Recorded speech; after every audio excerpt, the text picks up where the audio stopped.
kita mau membaca doa di dalam kamar mandi, nah, atau kita mau membaca Bismillahirrahmanirrahim sedangkan di dalam kamar mandi. Sementara kita ketahui Nabi kita Muhammad SAW mengajarkan agar kita tidak membaca lafzul jalalah, asma Allah, atau ayat-ayat Al-Quran, atau doa-doa di dalam toilet.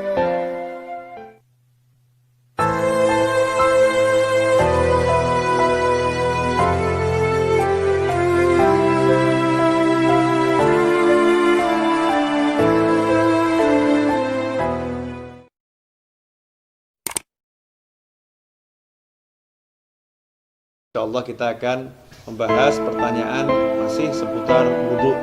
Ini ada pertanyaan dari teman-teman tentang bagaimana hukumnya wudhu di kamar mandi atau wudhu di toilet. Karena tidak semua orang punya ruangan khusus untuk wudhu. Dan memang anehnya kita ini ya. Kita ini kalau bangun rumah ada ruangan untuk mandi, ada ruangan untuk masak, ada ruangan untuk tidur, ada ruangan untuk ngopi, tapi untuk ibadah yang paling penting sholat, musola nggak ada. Kemudian fasilitas untuk sholat, wudhu juga tidak disediakan khusus. Ini kita kelemahannya. Menyikapi hal itu, maka timbul pertanyaan, kalau wudhunya tidak di ruangan khusus, tidak di ruangan khusus untuk wudhu atau nggak punya padasan. Kalau orang Jawa dulu punya padasan yang gentong, yang ada lubangnya di bawah, taruh di halaman untuk minum atau untuk wudhu. Kalau nggak punya seperti itu, adanya kamar mandi, adanya toilet, atau ketika di mall atau di pasar, wudhunya tidak di tempat khusus wudhu, tidak di luar ruangan, tapi di dalam toilet, di dalam kamar mandi, atau di dalam WC, kalau bahasa umumnya ya. Kira-kira seperti apa? Sah tidak wudhunya? Kalau ditanya wudhunya sah atau tidak, maka wudhunya sah kalau memang syarat-syarat sahnya wudhu dipenuhi, kemudian hal-hal yang membatalkan wudhu tidak dilakukan, wudhunya sah-sah saja. Tetapi timbul masalah, orang wudhu itu ada sunnah-sunnah dan ada adab. Di antara sunnah-sunnahnya adalah membaca Bismillahirrahmanirrahim di awal wudhu seperti yang sudah dijelaskan. Kemudian nanti ada doa setelah wudhu, dan ada adab-adab yang diajarkan oleh para ulama. Ada ulama-ulama yang menyusun doa-doa ketika basuh wajah, doa ketika berkumur, doa ketika membasuh tangan, doa ketika membasuh kaki, seperti yang dijelaskan Imam Ghazali dalam kitabnya Bidayatul Hidayah. Jadi memang doa-doa itu tidak diajarkan Rasulullah SAW, tapi orang diajarkan untuk berdoa kapanpun ya. Apalagi kalau doa ini dari para ulama. Lantas bagaimana kita mau membaca doa di dalam kamar mandi, atau kita mau membaca Bismillahirrahmanirrahim sedangkan di dalam kamar mandi? Sementara kita ketahui Nabi kita Muhammad SAW mengajarkan agar kita tidak membaca lafzul jalalah, asma Allah, atau ayat-ayat Al-Quran, atau doa-doa di dalam toilet, di dalam kamar mandi.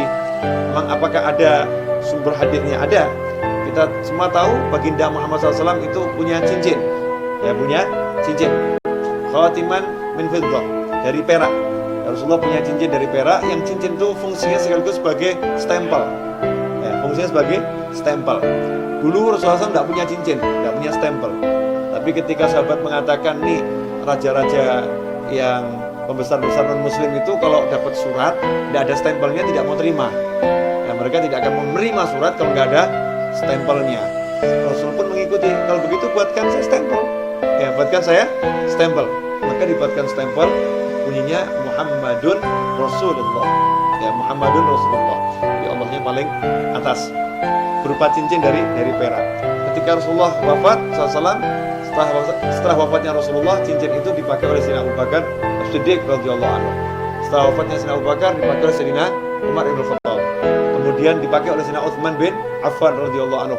Nah, ketika dipakai Sayyidina Utsman, cincin itu jatuh ke Bir Aris, ya, sumur Aris, ya, kemudian tidak ditemukan lagi. Nah, apa dasarnya? Ketika Rasulullah masuk ke khala, ke tempat buang hajat, Rasulullah selalu melepas cincinnya.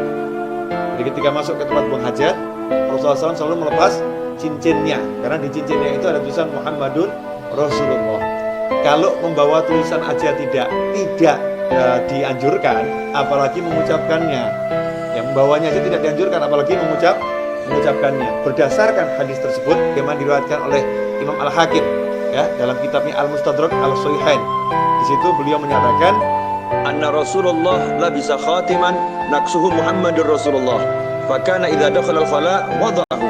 Kata Al-Hakim dalam kitab Al-Mustadrak, Az-Zuhri menyebutkan bahwasanya Rasulullah SAW punya cincin yang tulisannya adalah Muhammadur Rasulullah. Idza dakhala al-khala wada'ahu. Kalau masuk ke khala, ke toilet, Rasulullah SAW selalu melepaskan cincinnya tersebut. Hadits ini sahih menurut syarat Imam Bukhari dan Muslim, tapi tidak dicantumkan dalam kitab hadits Bukhari maupun Muslim. Maka ditulis oleh Al-Hakim dalam kitabnya Al-Mustadrak yang disusulkan, ya hadits-hadits yang disusulkan. Sebetulnya menurut Bukhari dan Muslim sahih, tetapi belum atau tidak dicantumkan dalam kitab Bukhari maupun kitab Muslim. Nah, hadits ini menunjukkan memang kalau masuk kamar mandi jangan buat tulisan yang mengandung nama Allah atau nama Rasulullah Shallallahu Alaihi Wasallam. Dari sini ulama kemudian mengambil kesimpulan kalau membawa tulisan nggak boleh, apalagi membacanya. Bukan haram ya, tidak boleh dalam arti tidak beradab atau kurang sopan. Karena itu seyogyanya jangan berwudu di toilet, seyogyanya. Cari tempat wudu yang memang betul-betul untuk wudu. Kalau tidak adanya toilet, barulah silahkan wudu di toilet atau di kamar mandi atau di WC. Tapi kalau wudu di kamar mandi, toilet atau WC, jaga adabnya. Apa adabnya itu?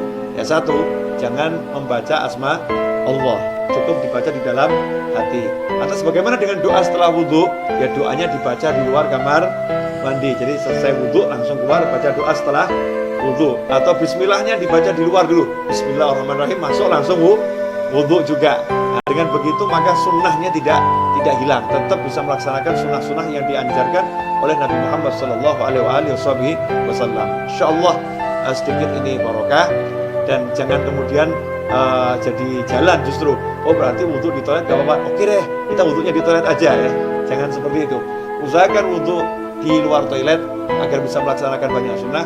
Kalau memang terpaksa baru berwudu di toilet. Wal afu minkum. Wassalamualaikum warahmatullahi